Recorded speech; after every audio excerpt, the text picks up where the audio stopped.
High বন্ধুরা, আমি অমল। আবার আপনাদের কাছে নতুন একটা স্টোরি নিয়ে এলাম। অনেকদিন লেখালেখি করার সুযোগ পাইনি, অলমোস্ট 1 বছর পর আপনাদের জন্য নতুন স্টোরি লিখছি। যাই হোক, নেট থেকে একটা মেয়ের সাথে পরিচয় হয়। যে সাইটটা থেকে পরিচয় হয় সেই সাইটটা আমি গোপন রাখছি। যাই হোক, মেইন গল্পে আসা যাক। আমি মেয়েটার সাথে অলমোস্ট 7 দিন চ্যাট করতে লাগলাম। ওর প্রোফাইলে লেখা ছিল যে শুধু ডিসেন্ট পিপল অ্যালাউড। ফার্স্টে আমি মেসেজ করলাম, তারপর টুকটাক ভদ্রভাবে কথা হতে লাগলো। আমার খুব বোরিং লাগছিল। এভাবে প্রথম বেশ কয়েকদিন চললো, তারপর শুরু হলো প্রেম খেলা। দুজনে দুজনের প্রেমে পড়ে গেলাম। এবার দেখা করার পালা। আমি আমার ফ্ল্যাটে একা থাকি, তাই ওকে আমার ফ্ল্যাটে ডাকলাম, কিন্তু ও রাজি হলো না। লাস্টে অনেক বুঝিয়ে বলার পর পার্কে মিট করার কথা রাজি হলো। পার্কে মিট করার সময় ওকে আমি ফার্স্ট দেখলাম। গায়ের রং ফর্সা, দুটোর সাইজ 36 আর পাতার সাইজ 36-38 হবে। কিন্তু ওর কপালে সিঁদুর দেখে আমি আকাশ থেকে পড়লাম। ও আমাকে বলল ওর বয়স 32। আগে আমাকে 21 বলেছিল। যাই হোক, ফার্স্ট মিটে ও একটা লেহেঙ্গা আর টপ পরে এসেছিল।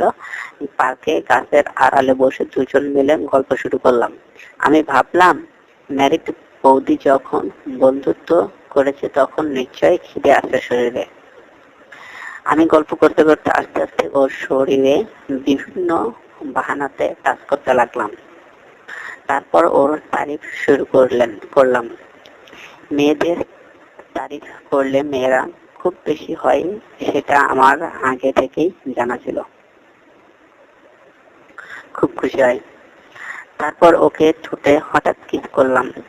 অপূর্ব নরম ঠোঁট, হালকা লিপস্টিক পরেছিল। সেটা তো ধুয়ে মুছে আমার পেটে চলে গেল। বেশ কয়েকবার চুমু করা শুরু করলাম। এরপর আমি ওর দুটো ঠোঁট এর মাঝখানে আমার ঠোঁট রেখে কিস করতে করতে ওর লোয়ার লিপস্টিকটা সুন্দর করে চুষে দিতে লাগলাম, আর আমার জীবনটা ওর মুখের ভেতর বাড়িয়ে দিলাম, আমার জিভটা। ও রেসপন্স করলো। দুজনের জিভের চোষাচুষি শুরু হলো। এখনো আমার জিভটা ওর মুখের, আমার কখনো ওর জিভটা আমার মুখে, কখনো আমার জিভটা ওর মুখে, আবার ওর জিভটা আমার মুখে। এভাবে কিছুক্ষণ চলার পর আমরা হাত দুটো চলে গেল ওর ভরাট বুকের দিকে। আস্তে আস্তে শুরু করে দিলাম টেপা। ও কিস করতে করতেই বুক টেপার ফলে গরম নিঃশ্বাস ফেলতে লাগলো। আমি আরো জোরে টিপতে লাগলাম ও দুটো। ও নিজের শরীরটা এলিয়ে দিল আমার দিকে। উপর থেকে টিপে আরাম পাচ্ছিল ও। আমি ওর টপের ভেতরে দিয়ে হাত ঢুকিয়ে দিলাম। ওর কাছে ব্যাগে একটা চাদর ছিল, সেটা জড়িয়ে নিল গায়ে। আমার কোলের ওপর উঠিয়ে বসিয়ে দিলাম। দু হাতের মনের মতো ওর 36 সাইজের দুটোকে পিষে ফেলতে লাগলাম। কানে কানে জিজ্ঞেস করলাম, কতটা ভিজেছে? ও একটু ওয়াকওয়ার্ড ফিল করে বলল, তোমার যা করেছো তাতে কোনো মেয়ে পুরুষই কন্ট্রোল করতে পারবে না। বুঝলাম, পুরো ভিজে গেছে। আমার ধন তখন বেশ শক্ত হয়ে ওর নরম পাশাতে গুঁতো মারতে লাগলো। ও পাশাটা ঘুরতে লাগলো আমার ধনে। একটু পর আমরা স্টপ করলাম। আমি একটু দূরে তাকিয়ে পার্কের ভেতর টয়লেট দেখতে পেলাম। ওকে কানে কানে বললাম, টয়লেটে ঢুকে বেঞ্চটা খুলে আসতে। ও রাজি হলো না। বুঝলাম, ওকে আরো গরম করে এই জিনিসটা করতেই হবে। ওর ঘাড়ে গলাতে কিস করতে লাগলাম, কানে কিস করতে লাগলাম, হালকা বাইট করতে লাগলাম, আর ওকে লিফল দুটো আরো টুইস্ট করতে লাগলাম। স্কার্টের তলা দিয়ে একটা হাত ঢুকিয়ে প্যান্টের ওপর থেকে কুর্তা ফিল করার চেষ্টা করলাম।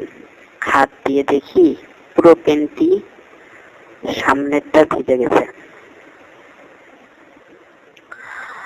পেনটির ওপর থেকে হাত ঢোকাতে আর আঙ্গুল ঘষতে লাগলাম। বুড়ো আঙ্গুল দিয়ে ওর গুড় কষলে দিতে ও ঝটকা দিতে থাকলো। এরপর পেনটির এলাস্টিকটার ভেতর দিয়ে হাত ঢুকিয়ে দিলাম। ফিল করলাম ভালো রয়েছে গুদে। গুদের পাপড়ি দুটোকে দুই সাইডে নিয়ে আঙ্গুল দিয়ে পুশ করে ঘষতে লাগলাম। দুটো পাপড়ির মধ্যে ও চোখ বন্ধ ও করে আলতো মন করে উঠল। ওর গুড়টা খামছে ধরলাম স্কার্টের তলাতে। আস্তে করে একটা আঙ্গুল ঢুকালাম ওর গুদে। ও পা দুটো ফাঁক করে দিল। আমি ফিঙ্গারিং করতে লাগলাম। ও আরামে আরো ও ফাঁক করতে লাগলো পা দুটো। আমার দুটো আঙ্গুল ওর গুদের ভেতর পুরো ঢুকিয়ে দিলাম। ফিঙ্গারিং করতে করতে আমার হাত দুটো পুরো ভিজে গেল। ও একটু পরে টয়লেটে চলে গেল।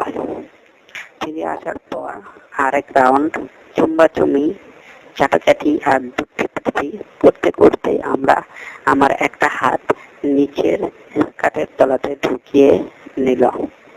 আমি হাত দিয়ে খুঁজলাম ও নিজের প্যান্টিটা টয়লেটে ঢুকে খুলে এসেছে। আমি আবার আমার হাত ঢুকিয়ে স্কার্টের তলাতে অ্যাডভেঞ্চার শুরু করে দিলাম। চাদরটা ওর কোমরে জড়ানো আছে। স্কার্টটা উঠে ওর কোমর অবধি চলে এসেছে। তখন দুপুরবেলা, উইকডেজ, পার্কে ভিড় একটু কম। গার্ডদেরও ও আশেপাশে দেখা যাচ্ছে না। হঠাৎ ও আমার প্যান্টের চেন খুলে আমার বাড়াটা বেশ করে মুখে নিয়ে চুষতে লাগলো। আমি ওর স্কার্টের তলাতে প্রায় 30 মিনিট হলো কাজ চালিয়ে যাচ্ছি। ও আমার পাড়া বেশ কিছুক্ষণ চষার পর আমি খুবই গরম হয়ে গেলাম। ওর গুদ কসলানোর দারুণ ও খুব গরম হয়েছিল। এরপর আমি ওকে আমার কোলে বসার জন্য বললাম। ও স্কার্টটা একটু তুলে আমার পাড়ার উপর বসে পড়লো। আমি সারপ্রাইজ হয়ে গেলাম। ও আমাকে বলল, আমি আর পারছি না, প্লিজ থাপাও, না হলে মরে যাব। আমি এদিক ওদিক তাকিয়ে ওকে থাপাতে শুরু করলাম। ও কোমর নাচিয়ে নাচিয়ে ধুলিয়ে আমার বাড়াটা ওর গুদের শেষ প্রান্তে নিতে লাগলো। এক্সপিরিয়েন্সটা মেয়েদের সাথে সেক্স করার এটা একটা সুবিধা। এভাবে ঠিক বোঝাচ্ছে না। আমি বেশি জোরে দিতে পারছি না।